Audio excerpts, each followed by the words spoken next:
দর্শক, গুলশান কার্যালয়ে আছেন আমাদের বিশেষ প্রতিনিধি আহমেদ সরোয়ার। চলে যাচ্ছি তার কাছে। সরোয়ার, স্থায়ী কমিটির বৈঠকে কি নিয়ে আলোচনা চলছে, কোনো তথ্য কি জানতে পেরেছেন?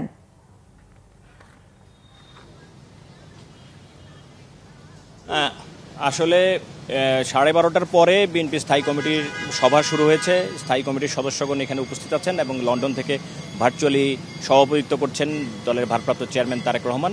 তবে আসলে কি নিয়ে বৈঠক হচ্ছে বা কি নিয়ে বিষয়বস্তু কি, এটা আসলে আমরা সঠিকভাবে জানতে পারিনি। এক একজন এক এক কথা বলে।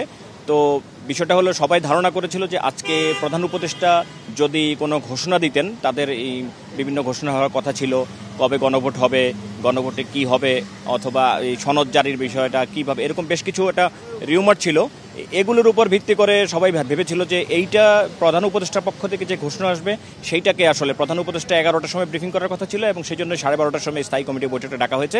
তো যেহেতু স্থায়ী কমিটি প্রধান উপদেষ্টার কাছ থেকে ঐক্যবদ্ধভাবে তাদের ডিসিশন জানতে চাওয়া হয়েছে বিভিন্ন রাজনৈতিক দলগুলোর কাছে, আরও যত দ্রুত সময় মানবে, অন্তত একটা সপ্তাহ সময় পেয়েছে। আমাদের সবারই ধারণা, গণমাধ্যম কর্মীর ধারণা, ওই বিষয়গুলো নিয়ে এখানে আলাপ হচ্ছে। আরেকটা কথা বাজারে প্রচলিত আছে যে আজকে বিভাগীয় সাংগঠনিক সম্পাদকদেরকে ডেকেছে, হয়তো দলের নমিনেশন ব্যাপারে বেশ কিছু সিদ্ধান্ত হতে পারে। তবে অনেকে বলছে যে নমিনেশন ব্যাপারে জানা হবে। তবে অন্যান্য অতীতে যেই ঐতিহ্য ছিল যে নমিনেশন বোর্ডই নমিনেশন চূড়ান্ত করে, তো যদি সেটার ব্যত্যয় ঘটে তবেই হয়তো বা নমিনেশনের ব্যাপারে ঘোষণা হতে পারে। আর যদি রাজনৈতিক সেই ঐতিহ্য সেটা যদি বজায় থাকে, তফসিল ঘোষণার পরে বিএনপির যে নমিনেশন বোর্ড, মনোনয়ন বোর্ড গঠন হবে, নমিনেশন ব্যাপার কেনা হবে, তারপরে আসলে জানা যাবে। হয়তো কিছুটা আঁচ করতে পারবেন, যাদেরকে দায়িত্ব দেওয়া হবে তারা হয়তো কিছুটা আঁচ করতে পারে। এই বিষয়গুলো নিয়েই আসলে হওয়ার কথা। তবে 3টা বাজে ব্রিফিং আছে, সেই ব্রিফিং আসলে জানা যাবে কি হলো।